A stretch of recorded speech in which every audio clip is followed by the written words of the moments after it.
It's my pleasure now to introduce our second keynote speaker. I'm delighted to introduce to you Lorna McNamara, who is Director of ECAV, the Education Centre Against Violence.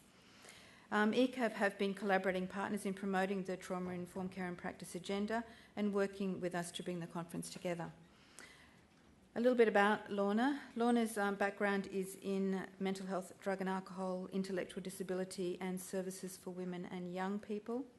She has been Director of ECAV for 8 years, and prior to that was a Senior Educator for the Mental Health and Sexual Assault portfolio. Lorna has been involved in research, including supervision of the research study Every Boundary Broken, which many of you will be familiar with. And this document was pivotal in establishing a policy on sexual safety in New South Wales mental health services. Her current focus is the development of qualification pathways to support an Aboriginal workforce skilled in case management and counselling in the areas of sexual assault, family violence and child abuse. And the paper that she's going to give today is entitled The Politics of Believing, Working Towards a Consumer-Centred System. Please join me in welcoming Lorna. Thanks, Jenna. I'd really also like to thank Deborah for what was a very powerful and personal story, and I think it just exemplifies what it is we will be looking at over the next 2 days. For me, it was exciting to listen to Mark Butler and that bigger structure that's coming into place, and Tony from ECAV will be talking on some of our ideas around that tomorrow. But for me, Deborah located where the real change has to be, and that is at the relational level, the relationship between workers and clients and consumers, and that's where we need to see a substantial shift. That's the work we need to do. So firstly, I would like to acknowledge the traditional owners of and custodians, the Eora Nation and the Gadigal people. I know Bronwyn Penrith, it's a shame I couldn't get to see her this morning, so I hope she's okay, not being able to come and welcome us, which he would normally do. I'd also like to acknowledge Jenna Bateman and the Mental Health Coordinating Council. It is fantastic to have a platform to talk about this issue, and I think Deborah's right, it's been a long road and a bloody long time trying to get here, so thank you very much. Trauma is a broad topic that covers a wide range of events from acts of God to acts of humans. My presentation is focused on the second of these acts, the act of interpersonal violence, and in particular adult and child sexual assault, domestic violence and child abuse. And I want to emphasise these areas and acts of humans for three main reasons. Firstly, though all traumas have the potential to leave lasting negative impacts, it's the act of humans, the betrayal of one person by another, particularly if that betrayal is someone that is trusted or in a caregiver role, that has consistently resulted in greater proportions of people experiencing long-term psychological consequences. Secondly, it is well established that sexual assault and domestic violence are gendered crimes. Literature has consistently found that 92 to 98% of perpetrators of sexual abuse against children and 98% against older adolescent girls and women are male. And this is, of course, not to deny the fact that many males are sexually assaulted, but we recognise that even in that context, the offender in the vast majority of cases is also male. Thirdly and finally, the issues of sexual assault and domestic violence and child abuse require mental health service intervention that focuses on safety. Failure to do so continues to place women and children at ongoing risk, and I think that's an area that has been very much missed in the history of our services. So for mental health to take account of these critical concerns, there needs to be a shift in the way services are provided. That shift, I believe, is the capacity to believe. Throughout this presentation, I will explore the importance of belief. Belief in the stories of women, of children and young people, and of men. I suggest that listening and responding to those who have experienced violence and abuse requires belief at a range of levels, from the personal to the organisational, through to the overall mental health system. And that if we are moving towards trauma-informed care, then belief becomes the cornerstone to addressing the needs of consumers of mental health services who are also victims of violence and abuse. So I'll begin by providing a brief overview of the context that led to the emergence of services addressing violence and abuse, followed by a more detailed history of service provision in New South Wales. I will also explore the role of mental health services over the past 20 years and the resistance as a system to responding to the overwhelming needs of consumers with abuse histories. So do I just press this button? Oh.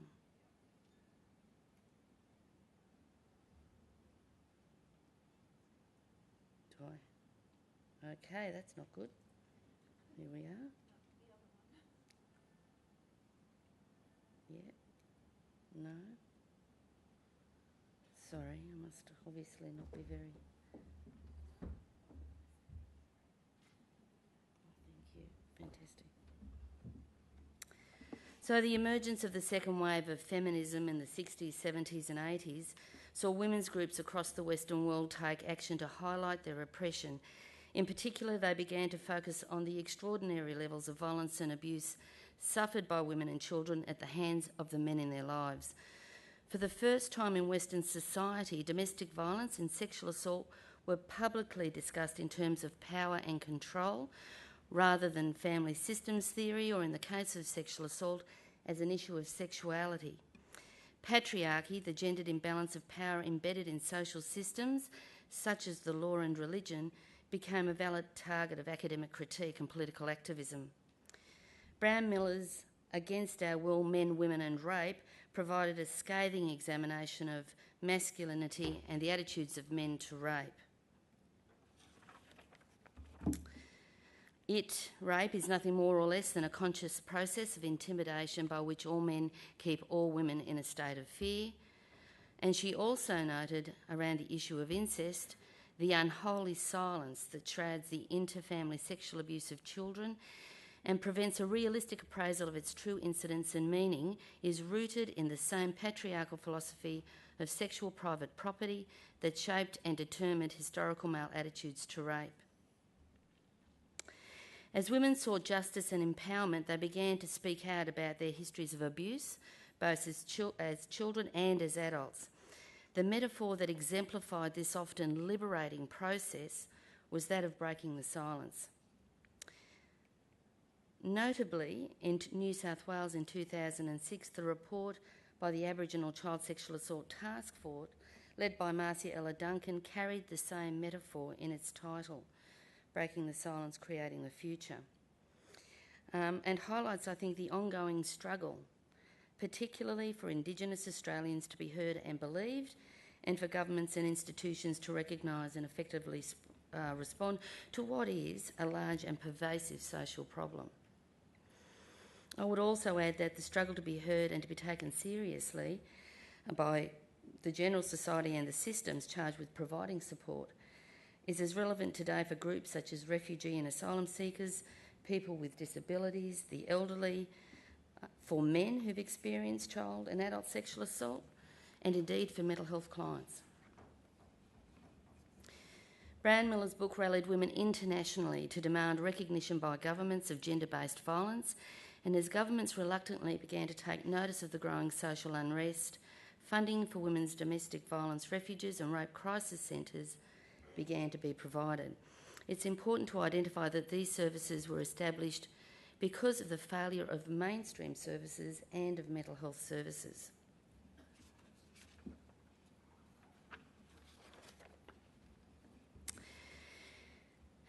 Intimate partner violence and sexual violence are serious and widespread problems worldwide. Apart from being violations of human rights, they profoundly damage the physical, sexual, reproductive, emotional, mental and social well-being of individuals and families. The immediate and long-term health outcomes that have been linked to these types of violence include physical injury, unwanted pregnancy, abortion, gynecological complications, sexually transmitted diseases, post-traumatic stress disorder and depression. Now, that's the World Health Organisation in 2010. This overview was put together by Queensland Health and when we were working with them in the late 90s, and I think it gives a very good indication of how global the symptoms of violence and abuse can be. And I think Deborah really indicated how pervasive that can be in someone's life.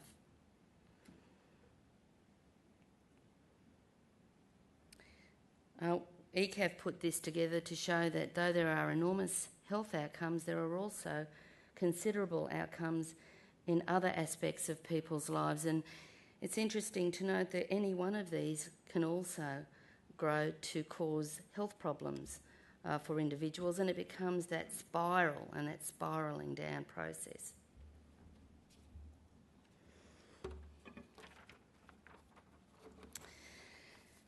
So the political groundswell behind the development of sexual assault services in New South Wales began in the 60s.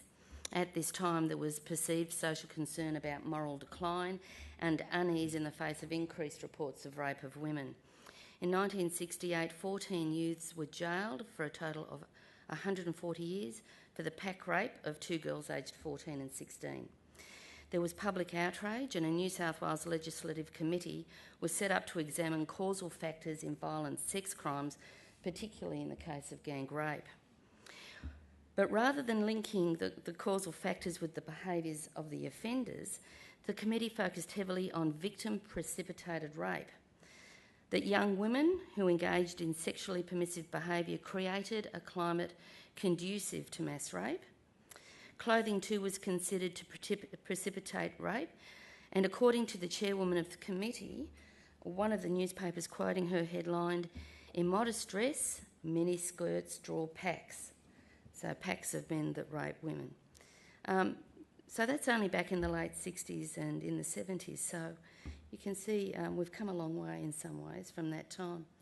I think Judy Horacek is very elegant in the way she states the obvious in that cartoon.